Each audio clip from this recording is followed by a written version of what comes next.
Bienvenue dans la deuxième partie du tuto qui va vous montrer comment on réalise les clips vidéo. Alors, nous irons étape par étape dans l'ordre chronologique des choses. Donc, pour cette partie, vous serez le caméraman, c'est-à-dire vous serez celui qui va filmer le clip. Donc, je suppose que vous avez déjà une caméra que vous avez auparavant choisie minutieusement pour répondre à vos attentes, celui de filmer les clips vidéo. Si tel n'est pas le cas et que vous ne savez pas lequel prendre pour vos clips vidéo, alors une petite parenthèse pour vous montrer les différents types de caméras qui existent sur le marché. Peut-être ça va vous aider à choisir votre caméra. Alors, je suis sûr qu'il y en a qui se disent pourquoi ne pas nous donner le nom d'une caméra qui est adaptée pour les clips vidéo. Mais franchement, si je vous dis ça, c'est que j'ai menti. Parce qu'il existe une multitude de caméras dans le monde entier et il n'y a pas une caméra étiquetée sous le nom de caméra pour les clips vidéo. Non, il en existe plusieurs. On peut prendre plusieurs types de caméras pour les clips vidéo. Donc, sur ce, les différents types de caméras qui existent sur le marché, nous avons les compacts, les sans miroir, les réflexes et les professionnels.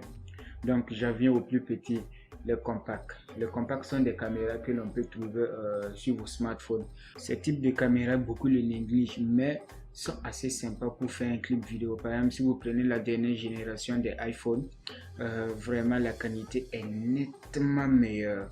Et aussi le dernier smartphone côté Samsung, comme la S7, vraiment elle est nettement meilleure en qualité. Les types de caméras compacts ont une petite particularité, celle de gérer la mise au point très rapidement. Qu'est-ce que la mise au point? Petit exemple, lorsque je filme quelqu'un avec mon smartphone, dès que la personne s'approche de la caméra, la personne est toujours nette. Dès que la personne s'écarte aussi, la personne est toujours nette. Donc c'est cette petite particularité que les compacts possèdent et qui sont assez bien. L'inconvénient avec ce type d'appareil, c'est que du côté paramètres avancés, l'appareil est limité. On ne peut pas pousser l'appareil jusqu'à une certaine limite. Donc ce que vous pouvez seulement faire, c'est de filmer un bouton seulement et vous commencez à filmer, c'est tout. La catégorie des sans miroirs. Les sans miroirs sont comme les caméras compactes, ils ont aussi une petite particularité, celle de gérer les mises au point très rapidement. Le petit plus qui est apporté avec ce type d'appareil, c'est que le côté manuel est disponible et qu'on peut changer par exemple la lentille, on peut faire assez de choses sur l'appareil. Et ce sont des caméras que l'on trouve le plus souvent sur les drones, les caméras embarquées. Donc vous voyez souvent dans les clips, vous voyez une vue aérienne. Alors cela est possible grâce au drone. Donc j'en viens aux réflexes. Les réflexes sont des appareils totalement manuels. Donc celui qui la possède a un total contrôle sur l'appareil. Mais l'inconvénient avec ce type d'appareil, c'est que la mise au point est faite manuellement. Donc la mise au point n'est pas totalement rapide comme celle des caméras compactes et des sans miroirs. Donc lorsque vous filmez, vous aurez une main sur l'objectif et une autre main sur le boîtier. De ce fait, vous pourrez gérer la mise au point manuellement. Dans la catégorie des réflexes, il existe des caméras qui peuvent gérer la mise au point automatiquement. Comme exemple de caméra qui peut gérer la mise au point automatiquement, nous avons la Canon 70. Et ce qui est bien avec ce type d'appareil, c'est qu'il possède assez d'accessoires, c'est qu'on peut le composer comme on le veut pour tendre vers le professionnel. Alors, la catégorie des professionnels. Alors, si vous n'êtes pas un professionnel, ne l'utilisez pas pour vos clips vidéo parce que c'est généralement beaucoup de composants et il filme en qualité rare. Pour utiliser la vidéo, il faut la convertir et la reconvertir pour pouvoir l'utiliser. Et aussi, même si la vidéo est convertie, il vous faut de grosses machines comme des HP Z840 pour pouvoir l'utiliser. Alors nous avons fini avec cette petite parenthèse, passons maintenant aux choses sérieuses. Donc à quelques semaines avant le tournage, il faudra vous assurer de savoir si votre clip va raconter une histoire ou pas. Dans le cas où elle devra raconter une histoire, il faudra organiser un casting pour sélectionner les comédiens. Ou si vous voulez aussi que l'artiste soit le comédien aussi de l'histoire, il n'y a pas de problème, c'est vous qui voyez. Et vous ferez des répétitions avant le jour J. Cela a pour but d'éviter de refaire les scènes plusieurs fois au moment du tournage, qui peut être assez chiant. Mais si votre clip est neutre et ne raconte pas d'histoire, seulement des gens qui dansent, qui chantent, qui courent, qui sautent, bon, cela n'existe pas trop de répétition. Dans tous les cas, il est bien de savoir ce que vous allez faire au moment du tournage. Donc vous pourrez établir un plan de tournage, cibler les endroits qui vont vous servir de décoration, que ce soit dans un studio ou dehors dans une maison à l'air libre. Il faut avoir ça en tête. Et si vous êtes à la veille du tournage, voici les trucs à ne pas oublier.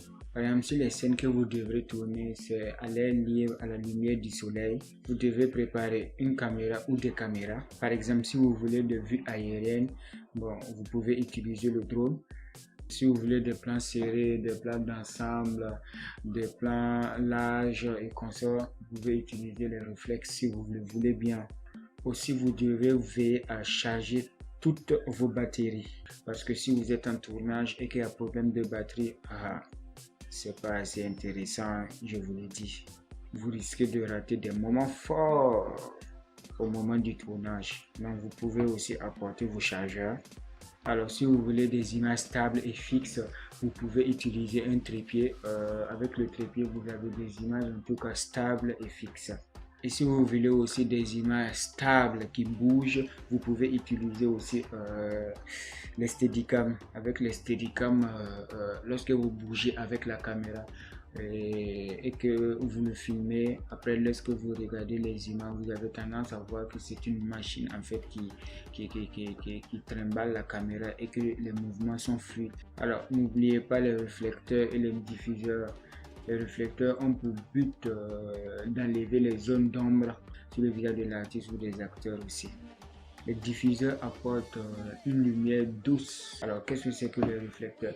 Les réflecteurs sont des petites plaques couvertes d'aluminium, d'une structure genre aluminium, qui captent en fait la lumière du soleil et la rejettent sur le sujet. De ce fait, comme ça, les réflecteurs ont pour but d'enlever les zones d'ombre qui existent sur le visage de l'acteur. Les diffuseurs, dès que la lumière du soleil est très brutale, vous pouvez filtrer en fait cette lumière là et la rendre douce comme cette image là. Veuillez aussi apporter des cartes mémoire avec une grande capacité, parce que si vous apportez des cartes mémoire avec une capacité faible, vous aurez tendance à toujours vider la carte pour la copier sur votre ordinateur et c'est pas très intéressant. Ou si vous n'avez pas une carte mémoire d'une très grande capacité, vous pouvez apporter votre ordinateur avec vous et tout le temps copier les images, mais je vous rassure que c'est assez chiant. Mais si vous avez des scènes de nuit à faire, le truc capital à ne pas oublier, ce sont les lampes. Plutôt le LED qui permet de réduire le niveau de grain dans la vidéo. Et une petite chose que vous ne devez pas oublier aussi, c'est une enceinte MP3 qui vous permettra de jouer le morceau en playback et l'artiste fera semblant de chanter, mais après il faut demander à l'artiste de chanter vraiment, parce que vous pouvez ressentir ça au moment du montage. Donc pas besoin de prendre des grosses baffles, puisque c'est d'avoir juste un son témoin et qu'au moment de montage le son de l'enceinte MP3 sera remplacé par le son original. Donc ne vous en faites pas, c'est pas ce son qui sera utilisé pour le clip. Je tiens bien à préciser, même si vous le savez. Donc tous nos équipements réunis, qu'est-ce qu'il nous reste maintenant? Allons pour le tournage.